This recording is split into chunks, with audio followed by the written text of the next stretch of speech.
Bonsoir à tous, bonsoir Malik Kamal. Bonsoir, merci Khaled de me recevoir. Merci à vous. Alors, vous êtes né à Cambrai, vous êtes d'origine tunisienne, mais vous parlez souvent du lien fort avec le Maghreb et l'Algérie en particulier. Vous êtes là pour un livre en particulier, c'est Se libérer de la charge raciale. Que je présente ici, livre très intéressant, mais qui a été aussi précédé par un autre livre, L'arabe français, le vertige du rejet. Le mot rejet, Malik Kamal, est-ce qu'il revient toujours lorsqu'on parle des Arabes ou des Maghrébins de France? Ou quel est en fait le meilleur terme à utiliser pour ne vexer ni les uns ni les autres? Euh, Déjà, c'est une très bonne question, merci. Il y a le mot rejet, qui est le mot par excellence, quand on est un enfant d'immigrés français né en France, qu'on porte avec soi depuis qu'on a conscientisé le fait qu'on était différent aux yeux de la société. Et le mot rejet, il peut être associé avec un seul mot, qui est celui du vertige. Quand on a conscientisé qu'en fait le rejet s'applique à une catégorie de Français, on ressent comme un vertige. On ressent comme un vertige d'injustice, un vertige profond, qui fait un lien avec le deuxième livre, Se libérer de la charge raciale, qui inscrit en nous et qui enracine en nous ce que j'ai appelé la charge mentale, la charge raciale. Et effectivement, je ne sais pas s'il y a un mot positif pour équilibrer un peu tout ça, mais ce qu'il faut, c'est essayer, quand on devient adulte, de se réapproprier son histoire et surtout son identité. Et c'est ce que j'essaie de faire avec ces deux livres sociologiques. Un est plus dans la définition de ce qu'est le racisme systémique en France. Il le décrit de A à Z, de mon point de vue. Et le deuxième, c'est un livre de développement personnel qui accompagne les personnes racisées, qu'elles soient arabes, noires ou même d'autres origines, en France, à se libérer du poids qu'on fait porter sur leurs épaules. Vous parlez de charge raciale, mais on parle de plus en plus de personnes racisées. C'est un terme qui n'est pas très vieux, qui vient de faire un peu son entrée dans le vocabulaire. Que veut-on dire exactement par personne racisée? L'êtes-vous? Le suis-je? Qui sont les personnes racisées? C'est une très bonne question. Il n'y a que vous qui pouvez définir au regard de ce que la société, porte sur vous et vous retourne comme considération, si vous êtes une personne racisée. Une personne racisée, c'est quelqu'un qui porte un marqueur identitaire, racial et parfois religieux, réel ou supposé. C'est que parfois, vous pouvez paraître arabe ou vous êtes arabe, mais vous n'êtes même pas croyant. Et ce qu'on définit un peu dans ce qu'on peut appeler un groupe de personnes racisées, ce sont des gens qui, à un moment donné, vont être confrontés à ce défi de se définir et de se justifier face à la société par rapport à ces fameux marqueurs. À partir du moment où vous êtes confronté à ce challenge dans la société française, vous êtes considéré un peu comme une personne racisée. Et donc, ce dernier livre, La charge raciale, Malik Kamal, vous parlez d'une fatigue invisible que vivent beaucoup de Français issus de l'immigration. Comment est-ce que vous définirez ce poids et pourquoi était-il urgent de le nommer aujourd'hui? Le problème avec la charge raciale, c'est que beaucoup vivent et continuent de vivre et parfois meurent sans jamais s'en apercevoir. C'est-à-dire qu'ils portent en eux un poids invisible qui pèse sur leur énergie, sur leur vie au quotidien, sur la manière dont ils évoluent dans la société. C'est un poids invisible qui les force à adopter leur comportement en fonction de la société, mais aussi en fonction des personnes qu'ils considèrent comme étant non racisées. Vous allez adopter votre comportement pour rassurer ces groupes, mais aussi pour rassurer une société que vous pensez ne pas être conçue pour vous, à tort ou à raison. Et ça demande une énergie extrêmement lourde. C'est une charge mentale qu'il faut porter. Il y a une chercheuse américaine qui s'appelle Aline Geronimus dans les années 90, une chercheuse scientifique qui a réussi à mettre en corrélation ce que fait porter la discrimination sur la communauté noire américaine sur leur corps. Elle a réussi à démontrer que c'était générateur de dépression, de stress, d'anxiété, manque de sommeil. et générateur d'obésité aussi, quand on pousse jusqu'aux symptômes. Et nous, les enfants d'immigrés, à chaque fois qu'on subit un rejet, on porte et on accumule cette charge. Et ça pèse sur nos corps. La société ne le considère pas, ne le voit pas, et les communautés elles-mêmes ne s'en rendent même pas compte. Et ce livre, il est fait pour conscientiser cette douleur invisible et pour aider les communautés à s'en libérer. Quid du mot diaspora? Est-ce que ce mot est toujours approprié aujourd'hui? Est-ce qu'il définit la communauté nationale qui vit à l'étranger, les immigrés? Que peut-on dire aujourd'hui de ce mot et qui est concerné par le terme diaspora? C'est une très bonne question. J'ai toujours pris ce mot avec des pincettes. Alors non pas que j'essaye de le redéfinir, hein, c'est pas du tout mon rôle, mais moi j'ai jamais su si je faisais partie de la diaspora ou pas. Il y a parfois des organisations, des événements qui sont organisés par exemple à Paris pour les diasporas, dans lesquels je ne suis par exemple jamais invité ou jamais je me sens concerné, peut-être à tort. Hein. Je pense qu'il faut poser quand même une définition sur ce mot. Nous, enfants d'immigrés qui sommes nés en France, j'ai pas l'impression qu'on est sensibilisé à ce mot. On ne nous a pas appris à l'utiliser, on ne nous a pas inclus officiellement dans ces terminologies quand on a affaire effectivement à des événements, mais même dans des discours. Je n'ai pas l'impression forcément de me reconnaître. J'ai l'impression qu'il touche des groupes qui cherchent à s'organiser, mais qui aussi doivent aussi s'organiser entre peut-être plusieurs pays ou plusieurs organisations. Mais moi, j'ai toujours eu du mal à me définir en tant que tel. Peut-être qu'il faudrait que je prenne le sujet, mais c'est quelque chose dont il faut effectivement porter une définition. Aujourd'hui, je me sens un peu démuni face à ça. Malik Kamal, en Algérie, au Maroc, en Tunisie, comme dans la diaspora, beaucoup de jeunes ressentent un sentiment d'injustice et d'exclusion en France. Que leur apporte ce livre, Se libérer de la charge raciale? Les aide-t-il réellement à s'en libérer? Alors, ce livre, il est déjà écrit volontairement avec un style très accessible. Je ne pense pas prendre beaucoup de risques à dire que, notamment, la communauté qui nous suit sur les réseaux, etc., sont pas forcément tous des lecteurs. Et j'avais envie, contrairement au premier livre qui est écrit avec un style très académique, j'avais envie de rendre accessible et retranscriptible une définition, un terme et des éléments sociologiques pour que tout le monde puisse dire « je me reconnais dans ce que Malik Kamal est en train d'écrire ». Ensuite, qu'est-ce qu'il dit, ce livre? Il dit plusieurs choses. La première, il pose une définition, celle que j'ai donnée tout à l'heure. Donc, dès qu'on a une définition, on a déjà un objet palpable qu'on peut s'approprier, décider si on va en faire quelque chose ou pas. Ensuite, il essaye de poser un postulat sur comment la charge raciale a pu naître. Je parle par exemple de la colonialité, qui est un héritage de la colonisation ou une poursuite de la colonisation, et qui a ancré dans les esprits des enfants d'immigrés, de manière inconsciente, parfois par nos parents notamment, des mécanismes de déclassement, d'autodéclassement. Mais aussi, il faut savoir qu'il y a des outils très faciles pour se libérer de la charge raciale. C'est se réapproprier sa mémoire, connaître son histoire, l'histoire de son pays, l'histoire de sa famille, de ses parents. Comment peut-on vouloir se décoloniser mentalement si on ne connaît même pas la propre histoire de son père, de sa mère et de la famille qui vivait au pays à l'époque? Et une fois qu'on a mis tous ces éléments bout à bout, il y a aussi des choses intéressantes qu'on peut faire, c'est par exemple observer les nouvelles générations, comme la génération Z. La génération Z, c'est une génération qui s'auto-décharge de la charge raciale avec ses propres codes. C'est une génération qui sait dire non, qui sait créer ses propres espaces d'expression. On a des influenceurs qui ont plusieurs millions d'abonnés et qui arrivent à utiliser leurs marqueurs identitaires comme des leviers et pas comme des freins.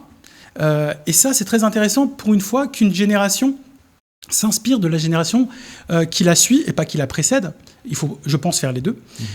Et ça, c'est très intéressant. Et ensuite, je définis 3 ou 4 outils qui peuvent aider les gens à dire, effectivement, si j'utilise ces mécaniques de réflexion et ces exercices de pensée, je vais me libérer de pensées limitantes qui ne me permettent pas de prendre ma juste place dans la société. Malik Kamal, vous êtes franco-tunisien, Oui. vous vivez en France. Amnesty International a dénoncé il y a quelques semaines la France. Elle qualifie le système français de carte de séjour qui plonge de nombreux travailleurs migrants racisés dans la précarité et la discrimination. La France est-elle devenue aujourd'hui le plus mauvais élève d'Europe si on comparait par exemple avec l'Allemagne ou la Grande-Bretagne? Alors, il y a une étude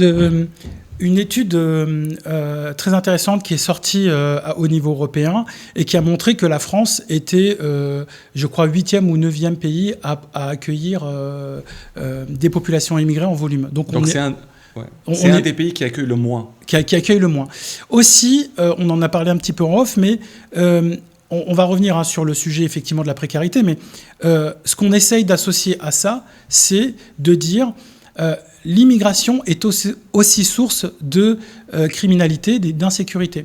Or, il y a une commission parlementaire à l'Assemblée nationale française qui a démontré que 0,3% des immigrés ont eu des problèmes avec la justice. Donc, tous les éléments qu'on cherche à rattacher pour essayer de criminaliser l'immigration, mais aussi de la rejeter, et de lui surtout coller une étiquette, une mauvaise étiquette, c'est de dire qu'elle apporte avec elle de l'insécurité. Donc, tout ça, c'est déjà faux. Ensuite, par rapport à la précarisation, il y a une étude de l'OMS qui est sorti d'ailleurs en 2024 et qui a démontré que l'immigration en France génère plusieurs centaines de milliards d'euros chaque année. Et donc, c'est à valeur positive.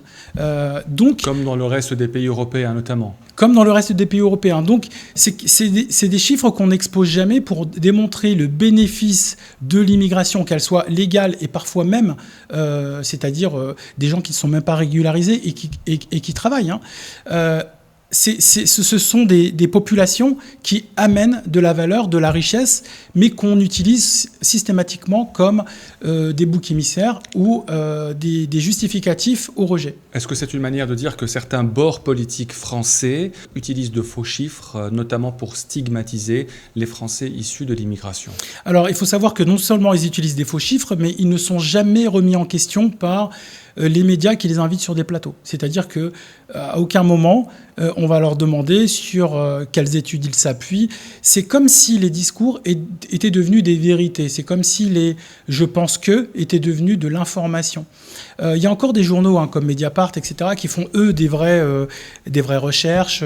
On a encore des journaux et des journalistes indépendants qui arrivent à faire un peu de résistance. Mais malheureusement, il est forcé de constater que les médias en France, notamment ceux qui sont diffusés sur les TNT et qui, scandaleusement, ont les autorisations de l'Arcom pour diffuser, continuent à inviter effectivement des personnes qui diffusent des opinions, mais pas des études, sur des plateaux télé et qui en font des vérités pour les gens qui ont que la télé pour se cultiver, s'informer et se divertir. Est-ce que ces Français d'origine étrangère qui, comme vous venez de le dire, jouent un rôle essentiel dans le développement du pays, dans le nettoyage, le bâtiment, l'aide à domicile, est-ce que ces personnes vivent aujourd'hui, Malik Kamal, sous la menace constante de perdre leur statut ? C'est une très bonne question. La réponse est oui, et je vais vous donner un chiffre qui est sorti de la commission parlementaire. 90% des métiers qui sont dans le pool de ce que vous venez de mentionner sont occupés par des étrangers. 90%. Donc, effectivement, le bâtiment, les services à domicile, les transports et tout ce qui s'ensuit sont occupés à 90% par des immigrés. Donc, ce ne sont pas des immigrés qui sont venus, effectivement, pour prendre le travail de population qui est occupée, mais ce sont des appels à l'employabilité, à venir occuper des postes. Donc, voilà. Donc, il y a effectivement une France qui regarde un peu l'immigration comme étant un danger, mais qui en a vitalement besoin. Et ça, c'est quelque chose qu'on ne montre pas assez. Et Malik Kamal, vous parlez dans votre livre aussi du passé colonial. C'est une question qui en Algérie nous intéresse, elle ne nous aveugle pas, mais elle nous interpelle. Vous écrivez souvent que le passé colonial structure encore le présent jusqu'à aujourd'hui. C'est peut-être le cas pour l'Algérie, pour d'autres pays comme la Tunisie et le Maroc, qui ont plutôt connu un protectorat qu'une colonisation, oui. mais ça reste une occupation. Bien sûr. Est-ce que vous diriez que la relation entre la France et les pays du Maghreb reste encore prisonnière de cette histoire non digérée? Oui, c'est tragique et c'est vraiment dommage. Quand on voit par exemple l'amendement qui est passé qui a été proposé par le Rassemblement national et qui a été voté avec des groupes du bloc central comme Horizon, c'est un message d'une tristesse absolue pour la France. Vous parlez de l'abrogation des accords franco-algériens de 1968. Oui, excusez-moi, merci. Non seulement, déjà il faut voter il faut signer cette loi, mais pour moi, c'est un message qui est douloureux et tragique pour la France, parce que c'était des accords qui avaient pour vocation aussi de rapprocher ces deux pays. Et de le voir remettre en question autant d'années après, quelle image aussi on porte sur la France, parce que les partenaires qui vont s'approcher de la France et qui voient comment la France traite ses partenaires historiques, vont effectivement remettre en question le lien de confiance qu'ils ont avec la France. Donc, effectivement, le regard que porte la France sur les enfants des anciennes colonies, mais aussi sur ces anciennes colonies, est toujours un peu moralisateur, un peu pris avec beaucoup de hauteur, et surtout toujours avec un mépris parfois que nous, même enfants d'immigrés, on ressent. Parce que cette fracture géopolitique, elle s'invite dans les relations sociales. Encore une fois, tout ça, ça crée de la charge raciale, parce que nous, on porte nos marqueurs identitaires avec nous dans une société française. On sait qu'on est franco-tunisien, on sait qu'on est franco-algérien. Et systématiquement, on va nous demander, en fait, notre avis sur les questions géopolitiques. Et on va devoir, encore une fois, essayer de faire le trait d'union, alors qu'on n'a pas de mandat pour ça, mais on va essayer de faire le trait d'union dans nos cercles sociaux, pour expliquer pourquoi est-ce qu'il y a un conflit alors que nous, on n'a pas les armes pour forcément le régler, à notre niveau, bien sûr. Est-ce qu'il y a quelque part un lien entre passé colonial et intégration ? Eh bien, absolument, c'est ce que j'écris dans l'arabe français. Mais ce lien du passé colonial, je vais vous donner un exemple, je fais juste une parenthèse. Le 17 octobre dernier, il y a eu la commémoration notamment de la manifestation de 1961. Les massacres du 17 octobre 61, en effet, qui, moi, m'ont beaucoup touché quand j'ai pris connaissance de ces événements et quand mes amis algériens me les racontent. Quand je me suis rendu sur le bord de la Seine, je n'ai pas vu de représentants politiques pour la commémoration, je veux dire de figures emblématiques, pour venir se rappeler. Il y avait la maire de Paris, quelques représentants de partis mais je veux de dire, gauche. Il y a des figures plus importantes qui auraient pu être là pour dire, notamment du gouvernement, ou même des leaders des groupes politiques puissants. Mais encore une fois, je crois que c'est Françoise de Vergès, la sociologue, qui parlait de l'amnésie de la colonisation française. Et on cherche systématiquement à invisibiliser les événements, les douleurs qu'ont créé l'histoire de la colonisation. Et ça, tant qu'en fait on ne prend pas part de ces douleurs, mais qu'on les regarde aussi avec un œil objectif, mais aussi et éducatif, on ne peut pas en fait passer à autre chose. Et donc pour passer à autre chose, et pour pouvoir se réparer, il faut absolument qu'on ait une histoire authentique, mais qu'aussi on la regarde avec les événements tels qu'ils ont eu lieu. Et donc, cette façon d'invisibiliser systématiquement l'histoire des enfants d'immigrés, parce que ça fait partie aussi de notre histoire, c'est quelque chose dont on nous ampute. Enfin, on nous ampute une partie de ce qu'on est. Et c'est pour ça qu'on a tellement du mal à se construire dans une société française. Nos ancêtres n'étaient pas des Gaulois, mais c'est pas un problème. Nos ancêtres n'étaient pas des Gaulois, c'est pas un problème. Mais on veut quand même connaître nos ancêtres. Et on est toujours français. Et les Gaulois, en réalité, sont des Allemands d'origine. Voilà. Merci Khaled. Les propos récents, notamment de l'ancien ministre français de l'Intérieur, Bruno Retailleau, ou d'autres hommes politiques qui agressent régulièrement, disons, les Français d'origine étrangère, notamment sur les prénoms non français qui ont choqué beaucoup de citoyens. Qu'est-ce que vous en pensez ? Alors ça, c'est un débat qui est arrivé notamment avec l'avènement de Éric Zemmour, avec son parti d'extrême droite. Alors c'est quelqu'un qui donne beaucoup de leçons. On va parler de M. Retailleau, mais ce sont des gens qui donnent beaucoup de leçons, mais ce sont des gens qui, quand on les invite sur les plateaux télé et qu'on leur demande de raconter leur histoire, ils nous disent qu'ils ont éduqué leurs enfants avec une éducation religieuse, historique, etc. Et qu'ils ont pris la liberté de leur donner les prénoms et l'éducation que. Mais ça pose toujours un problème quand il s'agit des communautés arabo-musulmanes. C'est encore une fois une façon de nous priver d'un héritage culturel, social, et c'est encore une fois une manière de vouloir contrôler des populations. Quand on dit à une population « vous ne pouvez pas faire ceci, ou vous devriez faire comme cela, vous devriez éduquer vos enfants de telle manière », ça c'est quelque chose qui est hérité de la colonisation. Vous ne pouvez pas dire à un individu toi, tu es dans telle catégorie et voilà la manière dont tu dois vivre et te comporter, évoluer dans la société. Ça, c'est une mécanique qui est héritée de la colonisation et qui s'appelle la colonialité des esprits. Et donc, encore une fois, on nous fait constamment développer une double conscience, celle qu'on porte sur soi, mais celle que la société porte sur nous. Les enfants d'immigrés qui sont déclassés, qui sont des sous-citoyens, qui sont des Français de papier et qui ont un projet fantasmé communautaire en juste donnant un prénom à leurs enfants. C'est vrai que, en fait, nous ne sommes pas à votre place, mais je sais que ça ne doit pas être facile. Mais comment est-ce qu'on réagit humainement quand son existence même est remise en cause par des responsables politiques? Moi, je me rappelle d'une personne qui habitait à Nice et qui me disait, je sais quand je me promène dans cette rue que plus de 60% des gens refusent ma présence dans cette ville. En fait, c'est ce que j'écris dans mon livre L'Arabe français. Il faut arrêter de s'excuser. C'est-à-dire qu'on ne va pas... il faut arrêter de s'excuser, il faut arrêter de se justifier. Parce que la justification, elle consomme énormément d'énergie. Et pendant que vous passez du temps à essayer de vous justifier, vous ne vous développez pas en tant qu'individu. Vous ne devenez pas entrepreneur, vous ne passez pas des études, vous créez des pensées limitantes. Et c'est pour ça que dans mon livre Se libérer de la charge raciale, c'est un livre de développement personnel qui arrive qui a en tout cas pour promesse de débloquer les mentalités. Et ce qu'il faut, c'est qu'il faut essayer d'avancer sans regarder derrière soi, sans écouter ce que la société nous donne comme injonction. C'est très difficile à faire, c'est pas un exercice facile, parce que se battre contre tout un système, et de manière individuelle, sachant qu'on n'a pas de représentants en France, on n'a pas de représentants pour les communautés, les diasporas, de manière globale, officielle, médiatique, on n'en a pas.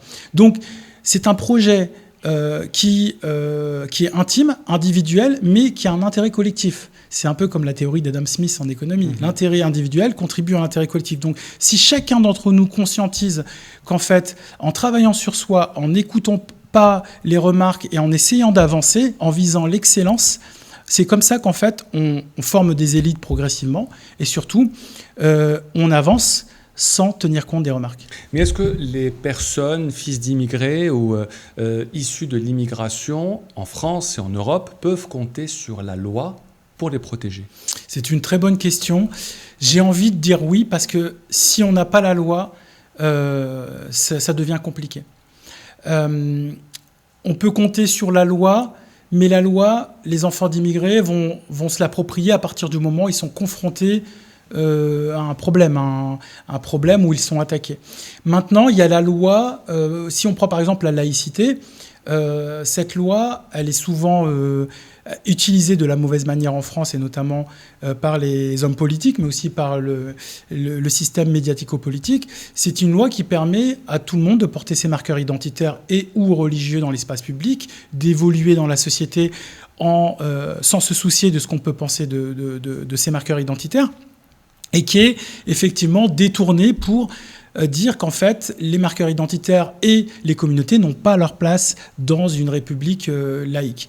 Mais, encore une fois, la loi, si on ne la saisit pas, c'est-à-dire que si on ne s'intéresse pas à ce que dit la loi, même à la définition même de la laïcité, c'est très difficile. C'est très difficile, surtout sur un système qui est piloté par des hommes et des femmes politiques, des ministres de l'Intérieur qui sont des nostalgiques de la colonisation. Je pense par exemple à Bruno Retailleau. Des ministres de la Justice qui ont des discours à géométrie variable quand il y a des condamnés en prison. Je pense par exemple à la condamnation de l'ancien président M. Nicolas Sarkozy. Donc, c'est très difficile de se battre dans un système injuste, mais j'aime à croire que la justice protège tous ses citoyens. Et voilà. Certains disent, Malik Kamal, que la diaspora, qu'elle soit franco-algérienne, franco-marocaine ou franco-tunisienne, vit une double tension, un sentiment d'exclusion en France, leur pays, mais parfois une incompréhension même dans leur pays d'origine. Est-ce que vous vous reconnaissez dans ce tiraillement? Est-ce qu'il existe vraiment encore ce tiraillement? Bien sûr, évidemment. Quand on revient dans nos pays d'origine, on est aussi perçu comme des immigrés. Mais je ne suis pas sûr que ça soit dans le mauvais sens du terme. On n'est pas perçu comme des immigrés avec un rejet. On est perçu comme des enfants d'immigrés qui n'ont pas les codes du pays, ce qui est différent. Alors que dans les pays où on est né, c'est-à-dire en France, par exemple, pour moi, on n'est jamais à 100% français. Et ça, c'est beaucoup plus douloureux. Mais dans les pays d'origine, selon le discours qu'on va apporter, bien sûr, si on arrive avec de l'arrogance, effectivement, on sera probablement remis à notre place, j'imagine. Mais par contre, ce qui est choquant, c'est que on s'aperçoit effectivement qu'on a tout à réapprendre quand on arrive dans nos pays d'origine. Et que c'est pas quelque chose qui est natif et naturel, incorporé en nous. Il y a aussi des codes à suivre. Il y a aussi une société et une culture à se réapproprier. Et donc, c'est un exercice qui est très difficile parce qu'on doit systématiquement jongler entre plusieurs sociétés. Mais moi, je peux quand même dire quelque chose, c'est que nos pays d'origine nous réservent toujours un accueil chaleureux, malgré l'absence des codes, c'est-à-dire qu'on est facilement assimilable dans ces sociétés, parce que le rejet de ces enfants n'existe pas. L'apport en devise aussi est très important. Je ne sais pas s'il est plus important en Algérie, au Maroc ou en Tunisie, mais disons que l'apport peut se situer à plusieurs centaines de millions d'euros chaque année, quand les personnes d'origine étrangère qui habitent en Europe envoient de l'argent à leur famille. Ça joue un rôle dans l'économie du pays. Absolument. Absolument, et ça joue une dynamique, je l'espère, positive. Je n'ai pas les compétences pour donner des chiffres aujourd'hui, mais forcément, ça joue une dynamique positive parce que les enfants d'immigrés, j'aime à croire, arrivent avec des projets, une ambition, parfois une envie de retourner s'installer dans leur pays d'origine avec des projets économiques parce que les États les aident. Et ça, c'est une dynamique qui est extraordinaire. Et nous, à nos âges, les trentenaires, les quarantenaires, après toute une vie où on a, si vous me permettez l'expression, galéré par effectivement cette discrimination systémique, les bâtons dans les roues, la difficulté, la fiscalité aussi, qui vaut pour tout le monde. Lorsqu'on revient dans nos pays d'origine et qu'on s'aperçoit que c'est plus facile d'entreprendre, bien sûr, il y a des choses à moderniser, à régler, mais ça va venir. On a une révélation. On a une révélation parce qu'on se dit, je peux naître une deuxième fois et ça peut bien se passer. Donc c'est extraordinaire. En parlant de pourcentage, vous avez parlé de pourcentage, une de nos invitées qui était ici même à votre place, Karima Khatim, disait « Je me sens 100% algérienne et 100% française ». Exactement. Et qu'il n'y a pas de 50%, 50%, c'était juste une manière pour répondre à ces détracteurs. Vous avez parlé de l'éventuel retour de beaucoup d'immigrés dans leur propre pays, notamment pour investir, pour construire un nouvel avenir. Est-ce que vous considérez que les pays du Sud favorisent le retour de leurs ressortissants ? C'est une bonne question. J'ai l'impression que le mouvement que je suis en train d'observer nous dit oui. Pourquoi ? Parce que je reçois, notamment dans une des émissions que j'anime, des entrepreneurs qui ont des envies, des projets pour aller s'installer dans leur pays d'origine. Et se plaignent souvent de la bureaucratie. Exactement. Et pas que des pays du Maghreb. J'ai reçu il y a très peu de temps Aminata qui, elle, a un projet de créer de l'économie solidaire en Afrique. Quelque chose qu'elle a incubé en France, c'est-à-dire qu'elle a initié en France et dont elle sait maintenant que le modèle économique est viable et qu'elle peut aller installer ce modèle en Afrique. Et c'est pareil pour les pays du Maghreb. Et je pense que la facilité bureaucratique et les dispositifs que mettent les États pour accueillir les diasporas, les enfants d'immigrés, qu'on les mette dans les mêmes catégories ou pas, c'est un encouragement et un appel d'air qui est qui est vraiment un vrai bol, une vraie respiration pour nous, parce que on sent qu'il y a une opportunité. C'est pas un échappatoire, hein, c'est pas une fuite, mais c'est j'ai une chance de réussir sans discrimination, sans plafond de verre et avec probablement des avantages fiscaux que je n'aurai jamais en France. Malik Amal, vous n'aimez pas le mot diaspora, vous n'aimez pas aussi un autre mot, c'est intégration. Pour quelle raison ? Je ne dis pas que je n'aime pas le mot diaspora, je dis que je ne sais pas l'utiliser me concernant. Mais ce n'est pas un mot sur lequel j'ai une opinion. D'opinion ni négative ni positive. C'est une très bonne question. Le mot intégration, c'est quelque chose que je n'aime pas parce que c'est un mot qu'on nous a imposé à notre naissance, nous les enfants d'immigrés. On est né en France, on est déjà français, on va à l'école de la République, on a des diplômes, on est rentré à la vie de jeune adulte, dans la vie de jeune adulte en étant français, en parlant parfaitement français. On n'a pas besoin de s'intégrer dans une famille dans laquelle on est né. Ça n'a pas de sens. Et donc, je n'ai jamais compris pourquoi on nous a invités à rejoindre cette injonction de constamment prouver qu'on est français. Et la charge raciale, c'est ça, c'est cette suspicion qu'on fait porter sur nous constamment, 24 heures sur 24, à essayer de prouver que nous sommes des Français ou des bons Français. Ça n'a pas de sens. Donc je n'ai jamais aimé le terme intégration parce que ça nécessite de faire un travail. Et je n'ai pas à faire un travail pour prouver que je fais partie de la famille. Je suis né dans cette famille, je fais partie de cette famille. J'ai peut-être effectivement des origines, j'ai une double culture et je l'assume. Mais je suis français, ça ne fait pas de moi un plus mauvais français qu'un autre. Une dernière question sur la question religieuse qui revient beaucoup dans vos livres. On parle notamment de l'islam de France. Les personnes racisées en France, on peut dire qu'elles sont racisées en dépit de leur religion. Ça veut dire, est-ce que les personnes musulmanes sont racisées? Les personnes juives sont-elles aussi considérées comme racisées? Quelle est la différence sur l'aspect religieux? C'est une très bonne question. Je ne sais pas si les personnes juives sont considérées comme des personnes racisées. Je le pense, puisque ça dépend de la manière dont elles portent leur religion, la manière dont elles vivent leur religion dans la société. À partir du moment où vous portez un marqueur identitaire ou religieux dans l'espace public et qu'on vous définit en tant que tel, vous avez automatiquement... vous portez automatiquement effectivement cette identité. Comment est-ce que je vais parler d'un sujet, enfin d'une communauté que je connais mieux, donc les arabo-musulmans. Effectivement, j'aime beaucoup parler de arabo-musulmans parce que du coup ça englobe beaucoup plus de monde et surtout on a plusieurs catégories dans ce groupe qui peuvent se définir eux-mêmes. C'est pas à moi de dire qui est musulman, qui n'est pas. C'est individuel que ça se fait, ce travail. Mais par contre, effectivement, on a plusieurs groupes d'individus. On a des gens qui se disent musulmans, mais qui n'ont pas forcément des marqueurs identitaires religieux. On a des personnes qui se disent des personnes racisées parce que ils ont des marqueurs identitaires, ils sont noirs, mat, crépus, tout ce que vous voulez, et qui eux se définissent comme faisant partie d'une communauté par leur marqueur identitaire. Et après, vous avez effectivement un socle, un groupe qui, lui, assume complètement d'avoir ces marqueurs identitaires religieux et c'est très bien. Et donc, le problème de ce noyau immense, c'est que ce sont des groupes qui se parlent très peu. Il y a très peu de... Quand je dis qui se parlent, c'est qui interagit très peu entre eux, en fait. Il n'y a pas d'émulsion, il n'y a pas de communication, et surtout, il n'y a pas de lien fort, et il n'y a pas de projet commun.